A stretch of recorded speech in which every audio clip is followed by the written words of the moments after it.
यार बुगाटीमा आउने हो नि त घर फर्किने ए7 नै आउट अस्ति वर्ल्ड कप जित्ने जीसी जित्ने दाइ तपाईले A7 लाई किन यस्तो लो लगाएको ओहो यार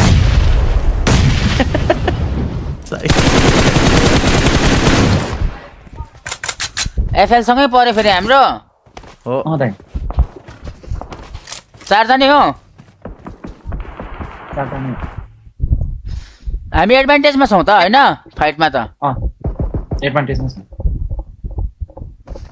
म्याक्सिमम जित्नै पर्ने फाइट हो यो त ए7 त नि इन्डोनेसियामा बुट क्याम्प बनाएर बस्थ्यो हैन र दाइ थर्ड पार्टीमा त खतरा सिकेको थियो जिगल त नै यसले आइफोनको जस्तो स्प्रे हानेन र मात्रै हो 0-0 त्यो ज्युस नो फियर किलनेर खायो अनि त एक एचपी थियो पर हान फिनिशिङ इन स्टाइल होस् क्या लास्टमा हान यस न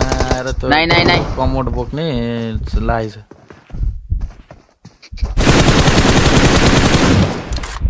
फलकहरुले पनि लास्ट गेम चाहिँ हान्दैछ A7 बाइ बाइ लास्टमा कमब्याक हान्दै हुन्थ्यो यार 40 टप 6 आए तो मजा आ जाए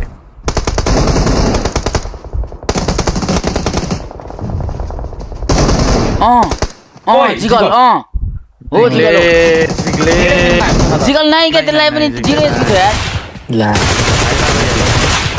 बुझेन त्यो स्काइले ढाल्दैन त उता ओइ लभली स्लिपी सक्यो त अनि त सक्छ मुजी जिस्काएर हुन्छ थर्ड पार्टीमा मुजी जोसाएर हुन्छ अनि थर्ड पार्टीमा सेकेर हुन्छ रणमती मैले भनेको होइन मुजी अफिसियलमा कुरा भनेर यो 29